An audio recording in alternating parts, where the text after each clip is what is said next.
Welcome back. ધરતી ઉપરનું કોઈ સૌથી મોટું અને મહાન સુખ એટલે શું?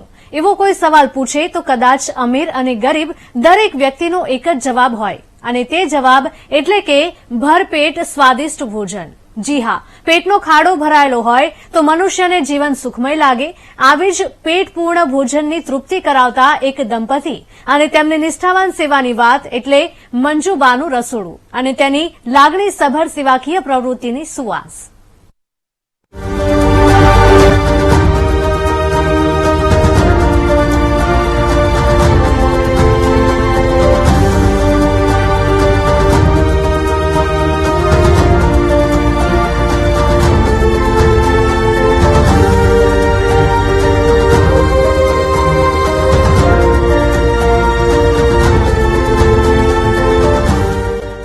શાકભાજીનું કટિંગ, ચૂલા પર બનતું ગરમા ગરમ સ્વાદિષ્ટ ભોજન બનાવતા રસોઈયા,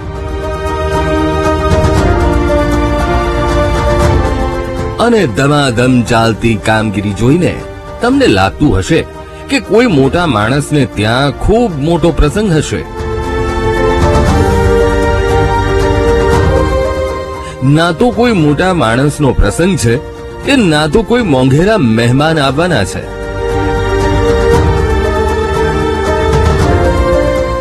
આ તો છે મંજુબાનું રસોડું.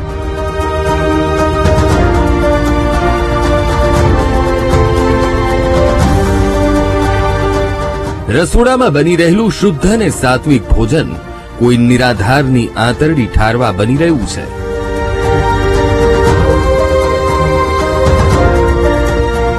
જેને અલગ અલગ કન્ટેનરમાં ભરી મોંઘેરા મહેમાન સુધી પહોંચાડી તેને ખૂબ સન્માન સાથે જમાડવામાં આવશે.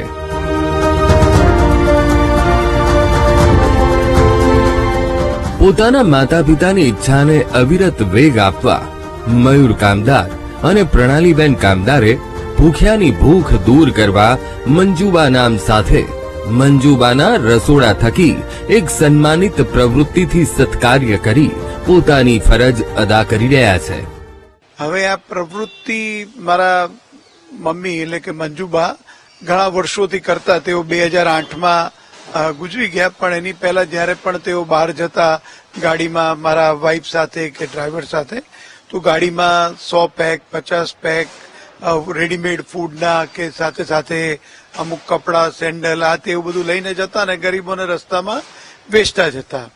તે આ વાઇફે આ વસ્તુ જોયેલી ને પોતે એમાં પાર્ટ બનેલી. એટલે એક અમારા છોકરાઓ નાના હતા એટલે પછી 2018ની સાલથી પ્રણાલી અને બીજા જે અમારા કંપનીના ડ્રાઈવર હતા તો પ્રણાલી ફૂલ ટાઈમ વર્કિંગ છે. એટલે સાંજે 6 વાગે કાર લઈને 100 થી 200 પેક લઈને ગરમા ગરમ સ્લમ્સમાં જઈને એ લોકો પીરસતા.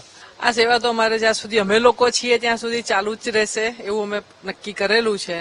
પણ હવે તો જે વસ્તુ કરીએ કે આપણે ભગવાનની ભરોસે છે, ભગવાન કહેશે ત્યાં સુધી ચલાવવાની છે. જે દિવસે ભગવાન એમ કહેશે કે ના હવે નથી કરવાની જરૂર તારે, તો અમે છોડી દેવી પડશે. એટલે એમના હાથમાં જ છે, આપણા હાથમાં તો કશું જ છે નહીં. અને સાસુ આનું આઈ કાન્ટ એક્સપ્લેન કહી શકાય ને કે હું કઈ એક્સપ્લેન ના કરી શકું કે આની મને શું ખુશી મળે છે કે શું, પણ આમ સંતોષ કહી શકાય એકદમ જીવનમાં. એ સંતોષ બહુ સારો મળે છે.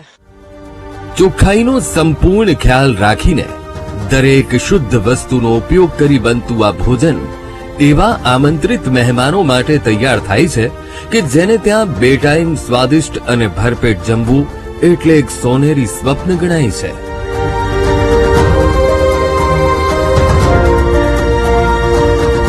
કિચન ટીમના લીડર હિતેશ પટેલ અને તેમની ટીમ સ્વાદિષ્ટ ભોજનને તમામ રીતે તૈયાર કરાવવામાં લાગી જાય છે. ત્યારબાદ સૌથી મહત્વનું અને સૌથી અનોખું કાર્ય છે ટીમ ટેસ્ટ. એટલે કે તૈયાર થયેલા ભોજનને હિતેશ પટેલ અને તેમની ટીમના દરેક સભ્યો ટેસ્ટ કરે છે. સૌ પહેલા તો આપને બતાવવા માંગીશ કે આપણે જે કિચનની જે ટીમ છે, જે મંજુબાના રસોડામાં જે આપણા જોડે જોડાયેલા છે, એ જે કિચન ટીમ છે સવારે 6 વાગે આવીને જે પણ મેનુ હોય છે જે આગલા દિવસે ડિસાઇડ થયું હોય છે એનું પ્રિપેરેશન સવારે 6 વાગ્યાથી શરૂ થઈ જાય. એ બનાવીને સવારે 10:30 વાગે એટલે કે 10 વાગે આપણા જોડે ટેસ્ટિંગ ફોર્મ સંગાથે સહી કરીને ને આપણે 10:30 વાગે આપણે ફૂડ ટ્રકમાં લોડ કરતા હોઈએ છીએ અને જે તે વિસ્તારમાં જઈને આપણે એને ડિસ્ટ્રીબ્યુટ કરીએ છીએ. ટીમ ટેસ્ટ બાદ માર્કિંગ કરી આખરી નિર્ણય પ્રમાણે ભોજનને એપ્રુવલ મળે પછી જ ફૂડ ઓન વ્હીલ વાળા ફૂડ ટ્રકમાં કન્ટેનર ચડાવી સફર શરૂ થાય છે આમંત્રણ વાળા સ્થળ પર જવાની.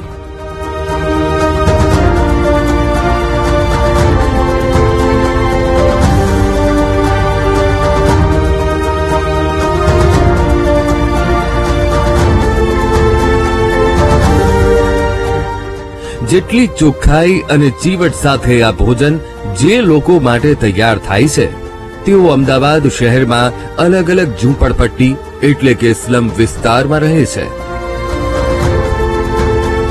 દરેક સ્લમ વિસ્તારમાં રહેતા લોકોને સમયાંતરે જમવાનું પૂરા સન્માન સાથે ભાવપૂર્ણ સન્માનિત આમંત્રણ સાથે આપવામાં આવે છે. જમણવારના આગલે દિવસે શહેરની નક્કી કરેલી કોઈ એક ઝૂંપડપટ્ટીમાં આમંત્રણ પત્રિકા આપવામાં આવે છે. જમવાનું લેવા માટે મંજુબાનું એમનું સ્વાદિક ખાવા આવે રોજ માટે આવે એમને અઠવાડિયે આવે એમને. તમને જમવાનું આમંત્રણ આપ્યું હતું? હા આપ્યું હતું, આગળના દિવસે આપ્યું હતું. જ્યારે માણસ માણસથી દૂર ભાગતો હતો તેવા કપરા લોકડાઉન સમયની આસપાસ શરૂ કરવામાં આવેલું આ મંજુબાનું રસોડું દરરોજ સવાર અને સાંજ બંને સમયે આશરે 1200 થી 1500 જેટલા લોકોને તેમની જગ્યા ઉપર જઈને ભાવપૂર્વક, પ્રેમપૂર્વક અને સન્માન સાથે સ્વાદિષ્ટ ભોજન જમાડે છે.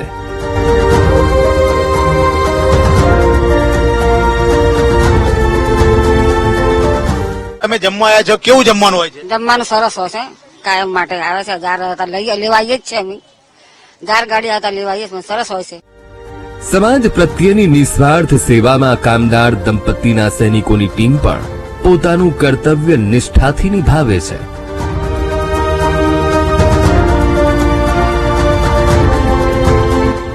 દરેક ભૂખ્યા વ્યક્તિના પેટની અગ્નિ ઠારવાની સેવા કરતા કામદાર દંપતી પોતાના માતા મંજુબાની ઈચ્છા અને કર્તવ્યનું પાલન કરતા હોવાનો સંતોષ માનતા હોય તેમ પોતે જીવે ત્યાં સુધી આ અવિરતપણે સેવા કાર્ય ચાલુ રાખવાની ઈચ્છા વ્યક્ત કરી અને પોતાના જીવનમાં સમાજ પ્રત્યે પોતાની ફરજ અદા કરી હોવાનું ગૌરવ અનુભવે છે અને કહે છે કે જીવનમાં મળેલા સુખને અન્ય જરૂરિયાતમંદ લોકો વચ્ચે વહેંચવું તે જ સાચી જવાબદારી કહેવાય.